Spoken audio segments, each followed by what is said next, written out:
In this tutorial, I'll show you how to get the Disney Plus, Hulu, and Max bundle so you can enjoy 3 major streaming services at a discounted rate.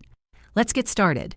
Currently, the Disney bundle offers Disney Plus, Hulu, and ESPN Plus together. But Max, formerly HBO Max, is not officially included in this package. However, you can subscribe to Max separately through its website or app if you want both bundles. Start by signing up for the Disney bundle on the Disney Plus website, which includes Hulu ad-supported, Disney Plus, and ESPN Plus. Then, visit Max's website to add it to your streaming lineup.